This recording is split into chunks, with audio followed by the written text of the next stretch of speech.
All right, guys, we have one last bit of movie news to discuss today, and that comes in the form of not just the Justice League, but the DCEU.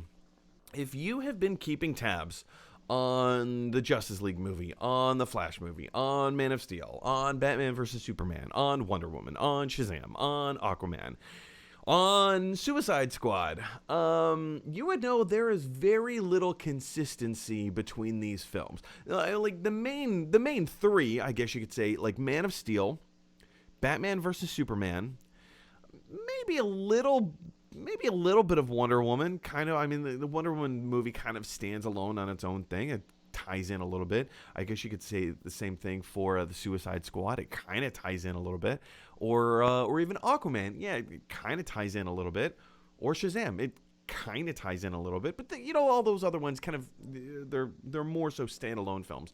But we have Man of Steel, we have Batman versus Superman: Dawn of Justice, and then we have Justice League. Those three films, kind of in their entity, represent kind of the DCEU, and it didn't really work. The DCEU didn't really work. The first Suicide Squad movie was, I don't want to say it was a failure, but it did not work very well at all. Not a lot of people liked it. Batman vs. Superman, boy, oh boy, does that movie have mixed reviews. I'm right in the middle. Like, depends on the day. Sometimes I'm like, oh, it's a garbage movie. And then sometimes I think about it and I'm like, you know what? There's a little bit of merit to it. It wasn't the worst. It's definitely not the worst film in the world. Could be better. Could be shorter. Could be better. Justice League, I did not like at all. I did not like that movie at all. But, we're kind of in this new state where Walter Hamada, who is the president of DC Films, and there's other controversy going on with Walter Hamada, and specifically the actor who plays Cyborg, but we're gonna shelve that for now. We've talked about it in the past. But, Walter Hamada, as the president of DC Films, has done a lot of good in kind of restructuring the way that we're going about the DC superhero movies. He made the executive decision to make Aquaman a standalone film. I understand that Wonder Woman was made a standalone film before Walter Hamada got there, but still kind of a standalone film. Shazam, a standalone film. I mean, like I say, these loosely kind of tie in, but there is no more standalone film than the Joker movie that came out last October, which I think is completely brilliant. I love that movie. We have The Batman in production right now, which looks to be like a standalone film starring Robert Pattinson as Batman. We also know that Ben Affleck will be coming back to reprise his role as Batman in the upcoming Flash movie. What else do we have? Birds of Prey, Birds of Prey, and the Fantabulous Emancipation of One Harley Quinn, I believe is the title of that movie. Got mixed reviews. I love that movie inside and out. I think it's a great movie. It's a lot of fun. Has a lot of heart, but also like a lot of gross things that you would expect to see in a movie like that. So I really enjoyed the Birds of Prey movie.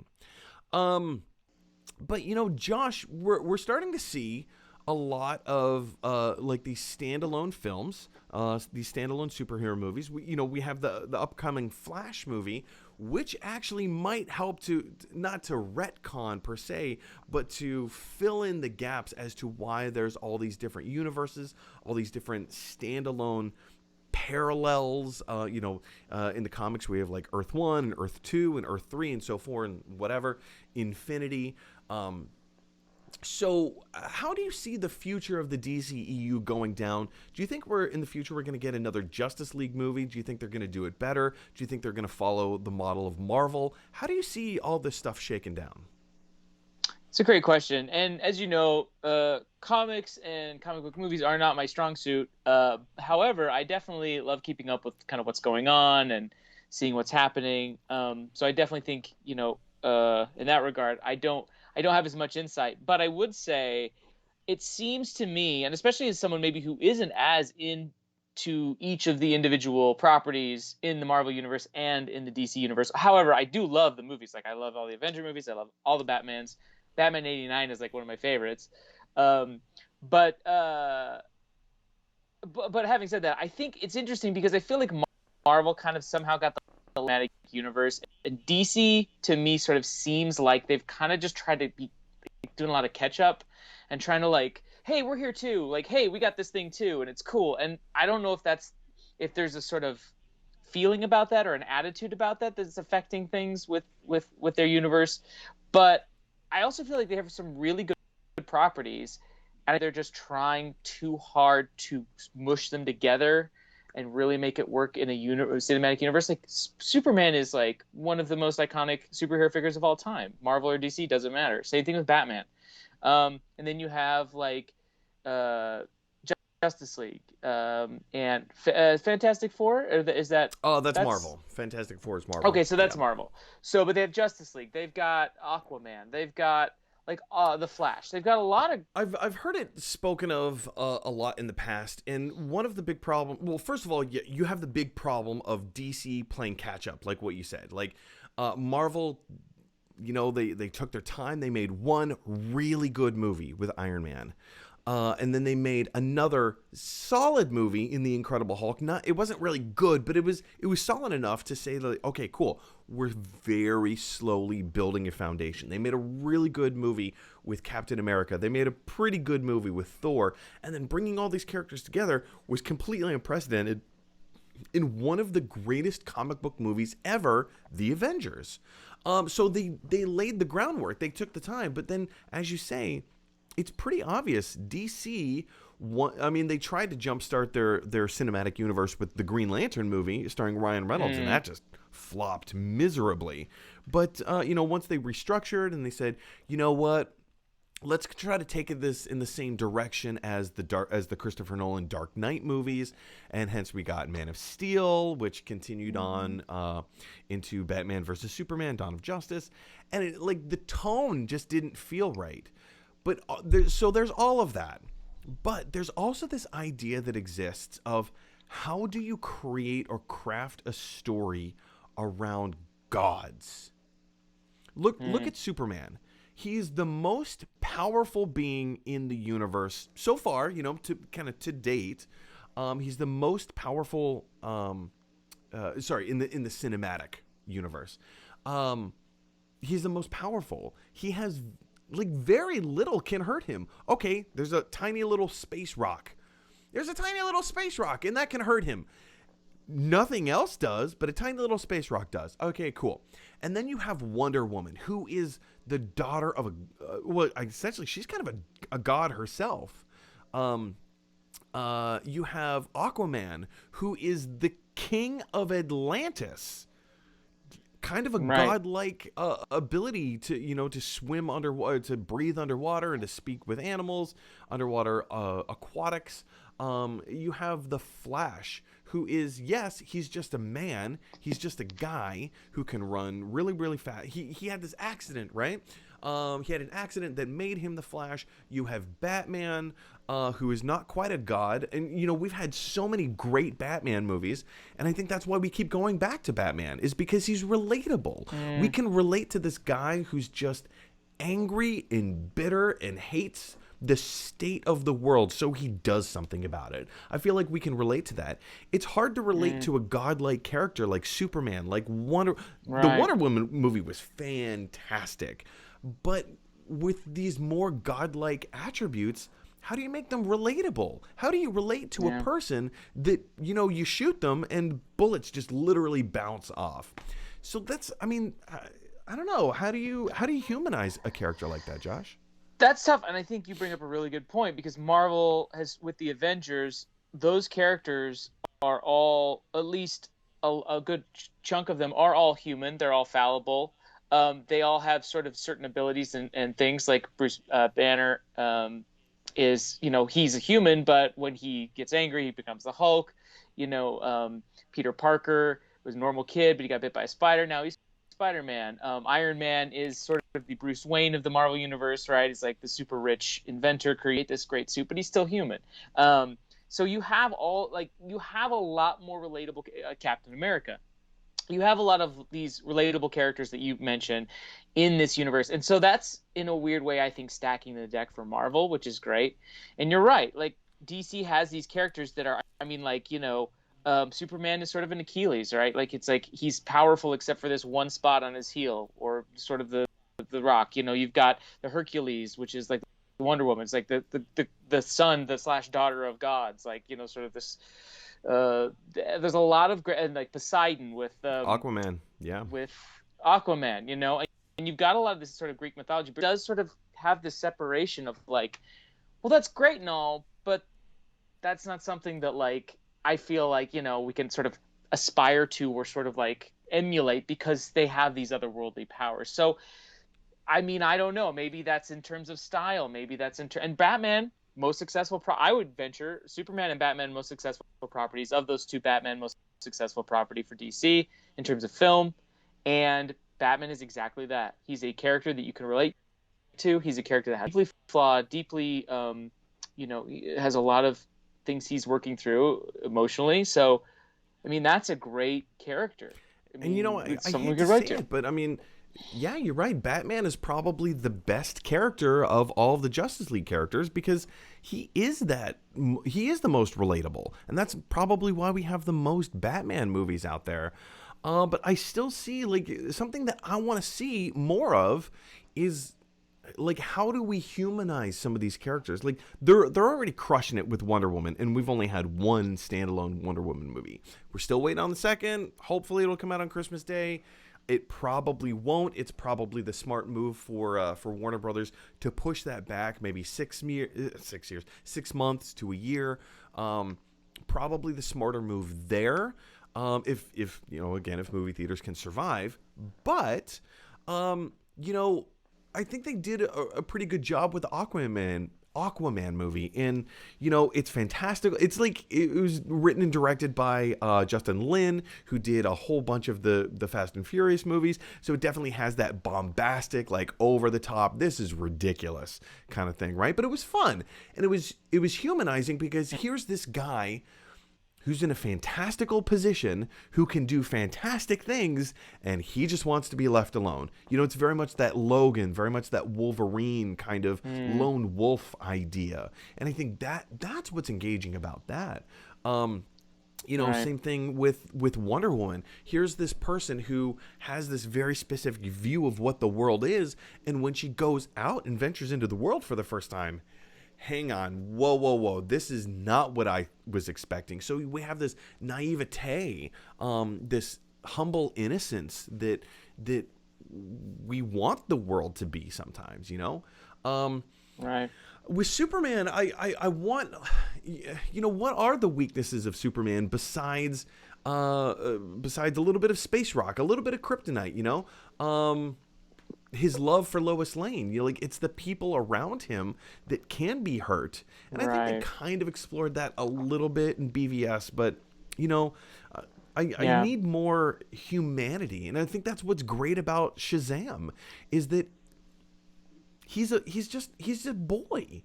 He's a child who is now he's being thrust into grown-up situations where things are literally life and death. So as long as DC stays on this line of let's explore the humanity of these characters, and take them from a place of like godlike stature and kind of bring them down a little bit. Let's make them relatable so that we can have great stories. We can continue with great stories. We can see them like one of the huge selling points of the Avengers.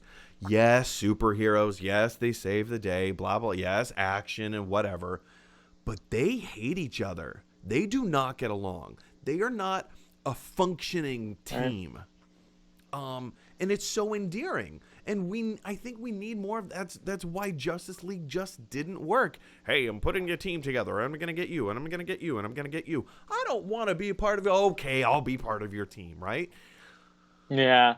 Like, what is it about your team that doesn't function? Like, okay, great. Superman died in Batman versus Superman: Dawn of Justice, and then he was brought back to life in the very next movie. but he was weird for me. Yeah, he was weird for a minute, but he broke out of it, and he came in Deus Ex Machina style and saved the day. Josh, you say that you're not the biggest superhero fan, but what are some things that you would like to see from the future Justice League movies? That's a good question. I think you hit a lot of nails on the head. I think I love the idea of any godlike character, any character that is like by its very nature not human or sort of a higher deity, to sort of somehow bridge that gap between and that character. Now, which is not to say that there can't be some sort of level of fantasy involved. I mean, not every character has to be like us in every single way. I mean, that's the beauty of fantasy. We don't go see, like you look at Guardians of the Galaxy, it's like Groot and Rocket Raccoon don't have to be like oh, that's me. But at the same time, they do have personalities that are very human. So, point being, taking the godlike characters and bringing them down to our level so we can say, hey, okay, I can see where you're coming from, as opposed to the Marvel characters who are these flawed characters, and we're trying to bringing them up and oh, I want to be like them. I can, I'm flawed, but I can also overcome my problems, and I, use my abilities to try to do that. So I think what I'd like to see is, sort of an awareness of that. But again, these universes and these worlds are so ingrained with fandom, and they're so ingrained with opinion, and they're so ingrained with how it should be. Superman's been around forever, Batman's been around forever. So everyone's got their own ideas of how it should turn out. So that's the other issue, is that it's hard for a company, Marvel or DC, to sort of appease everybody. I think they need to be bold. I think they have to make bold decisions, and they have to stick by those decisions for the long term. Just like Marvel had a long game with their universe, I think DC has to sort of stick to their guns on that and start and really lay some foundational work. Maybe do individual movies for each of them, and then bring them together, because that's essentially what Marvel did, right? They did all these individual movies of these characters and then said, now we're bringing them together. So maybe they just each of them need an individual movie, and I don't know if they've already done a lot of that. Again, I'm not as familiar with the universe, but maybe that's a way in. No, I agree with you. I think that's the way to do it. DC tried at the beginning of their DCEU universe. They tried to jump the gun and jump straight into a Justice League movie, and of course that didn't work. They rushed everything. We didn't care. It was because this is a completely different universe. Why should we care about this version of Batman? Why should we care about this version of Superman? And they didn't really, Man of Steel, they kind of did that, but they didn't really lay the groundwork for any of the characters. And that was a shame. It was a shame. It all kind of failed a little bit, but, oh, good. Well, plus the nice thing that you can do with an individual, you said, you can really sort of solidify an emotional attachment to that character. You can give them, they did it with Superman in a way. They had Man of Steel, and they had because if you give a character an arc through a whole movie, and then you go through this journey with this character, once they are in this group setting, you have this history with them already that you can kind of go, I've been through a journey with you. I care about where you go here. So that when there is internal conflict, it means more to you than just seeing a couple people fight that you could, I don't know any of them. It's if you are in the middle of a fight in your family, it's going to be much more dramatic because you know your family very intimately, and you know the sides, you understand it, versus watching a fight on the street and going, oh, that's interesting, and then just kind of walking by. There's no investment there. So I think that's it. Just the ability to get invested in characters more, so that when these big things happen, then you can kind of care about it. I mean, what's the word that I'm looking for? That's the key. That's the foundation. That's that's what's paramount. The essence. I mean, you need to care about character. You need to have a good story. You need to have a good character and a reason why to care about these characters. And also, an entry point. But, this is all story stuff and the storytelling details. But question that I want to find out from you guys is, how would you go about fixing the DCEU? Can it come back? I believe that it can, and I believe that it should continue. I feel that we need more of these, because we can only benefit, right? We can only benefit from having more superhero stories and tales to tell. We have a massive massive library to fall upon and, to draw inspiration from. So, like, what are some of the stories that you would like to see? How do we fix the DCEU? And, who are your favorite characters? What are your favorite DCEU movies? Jump down to the comment section. Jump down to the comment section below and let me know your thoughts. Hey, everybody. Thanks for watching. If you like this video, click like. If you really like this video, click subscribe. And if you really, really like this video, click share, because that is exactly what Scrooge McDuck would want you to do. DuckTales, woo!